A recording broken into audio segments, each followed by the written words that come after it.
Welcome back to Startup Health Now, the podcast where we celebrate the entrepreneurs and innovators who are transforming health.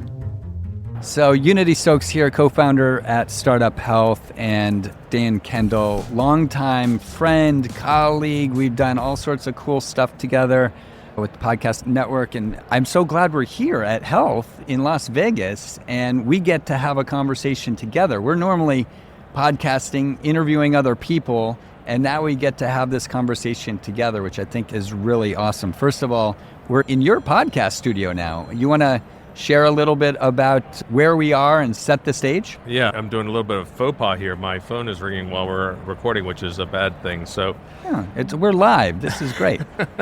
Yeah, I agree with what you said at the intro there. It is absolutely such a circle here that we're coming back together in this environment, because I remember some of the first times that I saw you was at JP Morgan, right, in January, and it was always at our Startup Health Festival. 100%, and it was always such a hectic period for you. Yes. And to be planning such a huge event in the run up to the holidays and through the holidays, and then come back the first week of January and have that, and then I remember seeing health being advertised at JPM, and now here we are at Health in 2025. 7-8 years later, exactly. Yeah. And your event has changed and evolved, and you've worked a lot with the health organization. We've worked a lot with the health organization. What I find is really incredible is actually health really epitomizes a lot of what your organization does, which is around collaboration and innovation. And that's exactly what Startup Health was founded to do.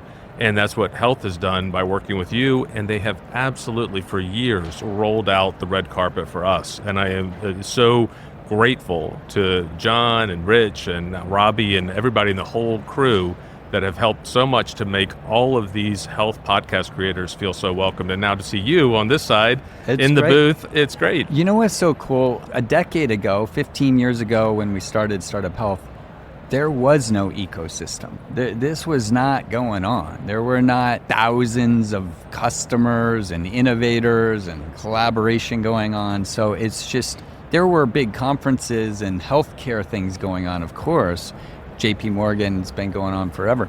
But the innovation side of things is just really taken off. And what it feels like to me, and I'd love to hear your take on it, we're almost entering a new chapter, if you will. I'm trying to get a sense of where that's going, but I think in the new age of AI, we're definitely entering, I think, the next wave of innovation, collaboration. I think more than ever, content, community, and these types of conversations really matter.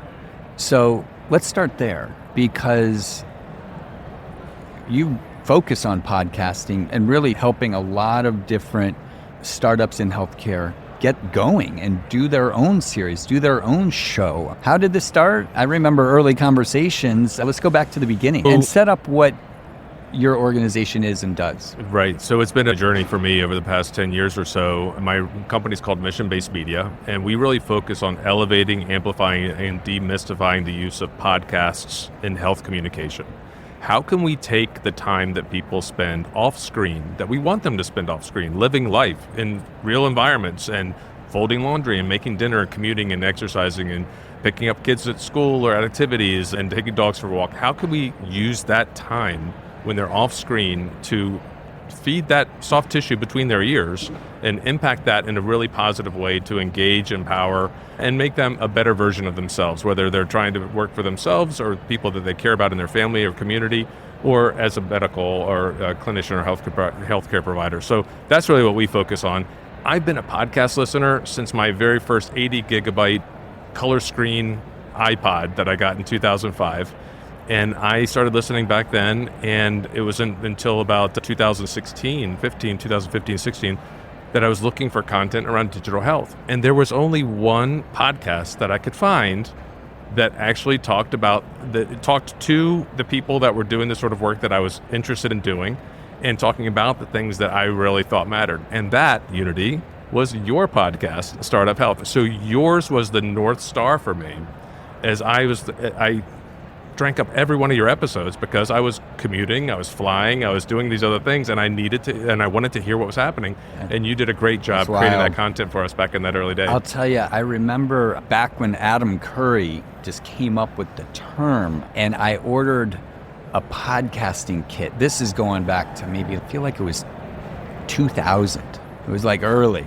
And I had this microphone, this little kit, and figured out how to get it up into MP3s, and it was wild. But I think we started Startup Health Now about 14 years ago. Mm-hmm. And really, that was all about some of the things you're talking about, like storytelling, having conversations, showing people around the world, maybe giving them a sneak peek or access into people's lives and conversations that they might not necessarily get access to, and really opening up, from our perspective, it was the health innovation lens, and opening it up to the world. And it's some really interesting.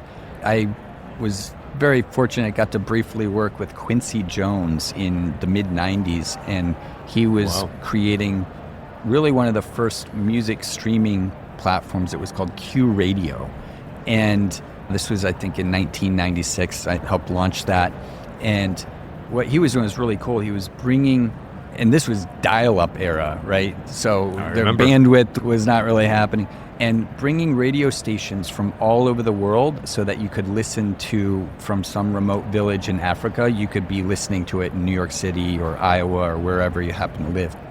And I was very inspired by, pre-YouTube, how we could start to learn about other cultures, other ideas, other places. So when I got the chance to start podcasting, I'm like, how could we use this at Startup Health to tell the stories of these health transformers? And I remember us meeting very early. What was it, 2005, you said? 2005 was when I started listening to podcasts. We met maybe a couple years after that. Yeah. But really, there was an early kind of crew of us starting, and it's so wonderful to see really extraordinary shows that are just the quality, the conversations, and what we get to learn. And I know many of these people now go through your programs. You just recently did a summit. Can you talk about what that is and what the outcome was? Yeah, absolutely. So I find that when I look back across my life, that really positive things have happened. I don't mean for me, I just mean I've seen positive things happen when I start with an attitude of service. And earlier this year, 2025, I got pretty disturbed about some of the things that I thought might be coming in 2025. And indeed, a lot of those things have happened, as we've seen budgets get cut and research get ended, and just a variety of things that doesn't matter where you come down politically. I think when you talk about health, you just can acknowledge that these things are not really what I think most of us in the health industry would say is really helping us get where we need to go. Yeah. So I got really concerned about that, and I thought, how can I add something to help counteract the amount of misinformation that's being spread on social media? How can I help people counteract some of the information that's being broadcast on traditional media, or even from some of our organizations and departments that have been revered for years? And I thought, one of the things that I know how to do is to help people raise their voice through podcasting. And I thought, I spent a lot of time educating people about how they can use podcasts to reach their audience and inform their tribe and activate an audience. And I thought, if I could do that at scale, instead of having one-to-one conversations with organizations about teaching them how to do it, if I could try to have a lot of people, and actually not just have it be me telling them that this is important, but really have a variety of people who are doing it effectively and elevating that success and saying, here's some people who you don't have to believe me. You might think I'm trying to sell you something. I'm not, but look at these other people. Look at Aaron Carroll, the president of Academy Health, and look at the success he's had and the passion that he talks about, the uniqueness and the positioning of the podcast platform. Aside from YouTube, which he's done since 2013, early days like you were, and aside from media clips that he's invited to be on different news programs, the podcast experience, he says, is very different. And it's that long-form content, that long engagement that we can have with people in these places and spaces that really matter. So we did this Health Podcast Summit. We set a goal of having 12 talks. The lady that we hired to help us with this, she's put together over 400 summits, and she said, it was an all-online summit, and she said, you're going to need to at least have 20 because you're going to have some dropouts, and you're going to have 12. We ended up having so many fantastic people come out of the woodwork that I never even knew that we're doing health podcasts. that we had them come in and we had 37 different sessions. So my team just did a really great job pulling a lot of hours, pulling it all together. 37 sessions, 42 speakers. And who is that open to? And it's open to everybody. You go to healthpodcastsummit.com. It's entirely free. We wanted it to be free because we don't want there to be any barriers to learning how to use this effectively. So we're not charging. So what kinds of things are you teaching, or what happens at the summit? We have a variety of different people in there. So you go to healthpodcastsummit.com, you sign on, you'll get a link that will allow you to access all these different things. We will be publishing this as a public podcast as well eventually in the next few weeks. But they can go on and they can hear from people who have been doing it for a long time. They can hear about trust and how podcasts can be used to build trust with audiences. We talk about how podcasts fit into a multi-channel, omni-channel strategy. Like, you don't just start a podcast. You didn't just start a podcast. You had a website, an organization, newsletter, video, all those social. Things. Yeah. And I have so many people say, we don't really want to start a podcast. In my view, you don't start a podcast, you add a podcast. You've already got something that you're doing. And now you're saying, hey, instead of making a brochure, a video, a website, an event, all those things require you to tune out every other thing that you have as an option on your screen in your life. And you can say instead, here's a podcast, take me with you in your car on your commute. It's really powerful. It's so interesting.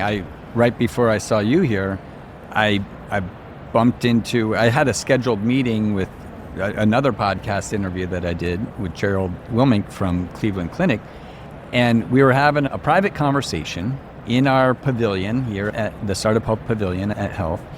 And I said to Jerry, I'm like, let's just go get in front of microphones, and instead of having this private conversation, let's just go open up our conversation. Yeah. And we talked about the same things we were going to talk about. We just hit record and now open that up in hopes that maybe it's beneficial to some other listeners, innovators out there, and help them. And all we had to do was hit record, and all of a sudden, like you said, you're not starting something, you're getting into the flow maybe of content, conversations, dialogues, stories that you're already hopefully doing in your business or your life, and now opening some of that up. Yeah. What are some of the things that you've learned and would recommend to others out there that are maybe want to add a podcast, and some of the lessons learned? Great question. I guess the first thing that I suggest people do is start, because you don't need to wait till you have fancy microphones or until you hire a particular team, or you can just start. And actually, it's not a binary decision. In my view, it's not a question of whether you do or don't do a podcast. It's what kind of podcast do you have? And one of the things I tell a lot of organizations is, think about the conversation that you're having a lot, or the conversation that you want people to be exposed to before you actually send a very expensive sales rep or customer service person to spend time with that potential prospect to educate them. Who's your best person to carry the water for your message and your mission? And how can you connect them directly with the people who should hear that message? And if you can then take that and put that into an audio format, you can put it on the bottom of everybody's email signatures. You can put it on a media page. You can publish it on Apple and Spotify. There's so many different ways that you can distribute it. And it doesn't have to be, one of the things I hear a lot is, I can't do one a week, or I can't do one a month, or is 2 a month going to be enough? It doesn't matter. If you just do a mini series and say, these are the 6 top questions. Do four episodes. Yeah, 4, 6, let's just say, take 6 for an example. Here's our genesis story. Here's a little bit about the founder. Just get to know a little bit about why we exist, whether that's 100 years ago or 10 days ago. Here's a little bit about the problem that we're working to solve. And then we're going to talk to people that are in various stages of that journey. Somebody who's just realized they have the problem, somebody who's in the middle of solving it, and then what it feels like on the other side of that promised land when they've solved that problem. Then we're going to wrap it all up to you in the 6th episode. That's our podcast. That's our season. That's our show. And then maybe we'll do a season 2. If you would like to be featured in season 2, contact us, and you can promote that for the other 48 weeks of the year. Launch those 6 episodes, do a trailer and launch those 6 episodes, and put that out and give it every one of your sales reps. Give every one of them a postcard with a QR code that says, I know you're really busy. I don't want to take any of your time. I'm just going to ask you to take this postcard, scan it, put it up on your bulletin board in your coffee room or wherever, and just share this with your friends, and then listen to it on your drive home. And within 5 days of them driving back and forth to work, they're going to have listened to an hour, 2 hours of your message that you've spent unique time with them. Think about who you spend time in the car with. It's with your closest family and friends. And when you can then take your brand message and say, go in the front seat of the car with the person that you're targeting, it's a really powerful tool. But we keep overlooking it in healthcare. We keep thinking, I have this all the time. We'll make a video. We'll make an event. We'll do all these things. Why do you think that is? Just education, or I think getting the word out? So I had this conversation with someone earlier that I think that people who have risen to their roles in their organizations or founded their companies, they got there because the world was a certain way. I'm part of this group. I'm in my 50s now. So the world was a certain way. The world's changed.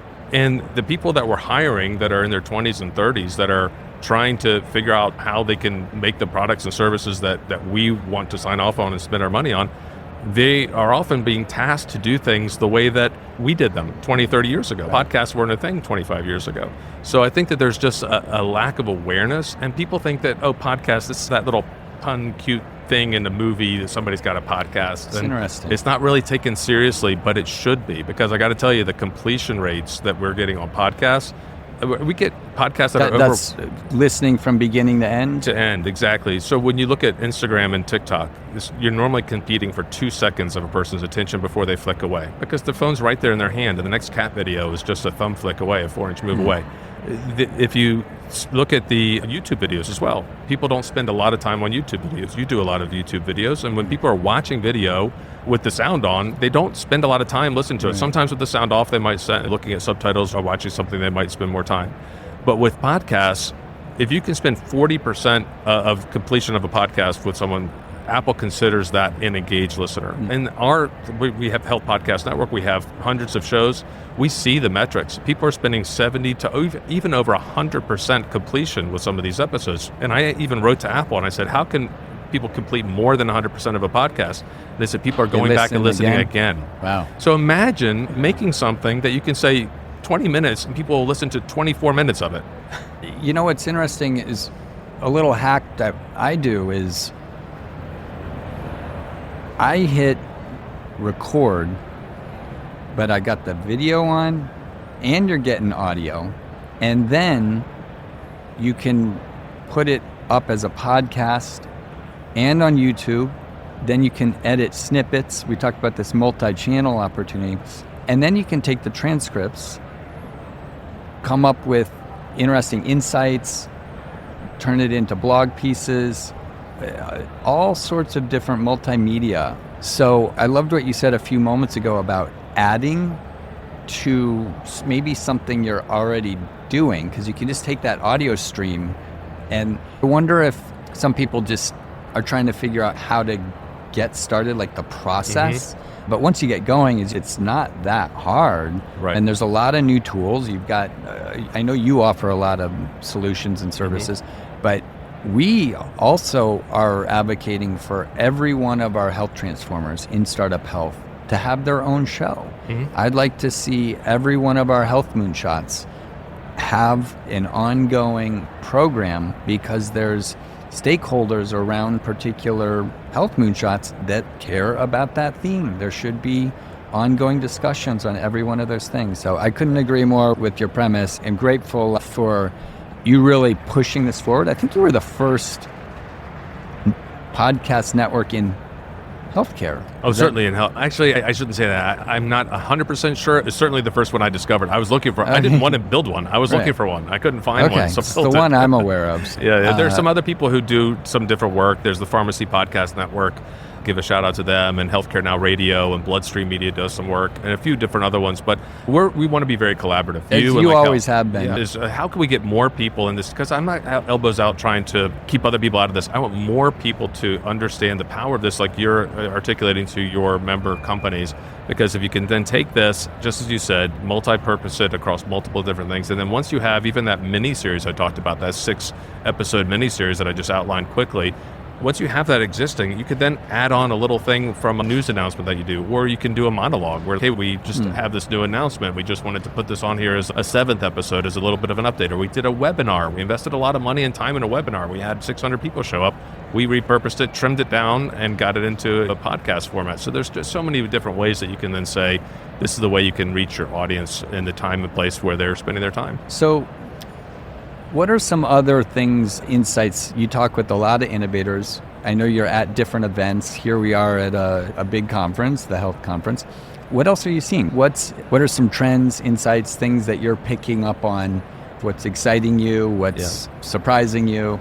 Great question. I think that as we're seeing AI come into our world is with such force and such potential, I'm really excited about that. It really helps us in terms of the content creation process. How do we edit things? How do we prepare things? How do we research things? And how do we prepare and post, edit things? And how do we even promote them? AI can be a very important tool for that.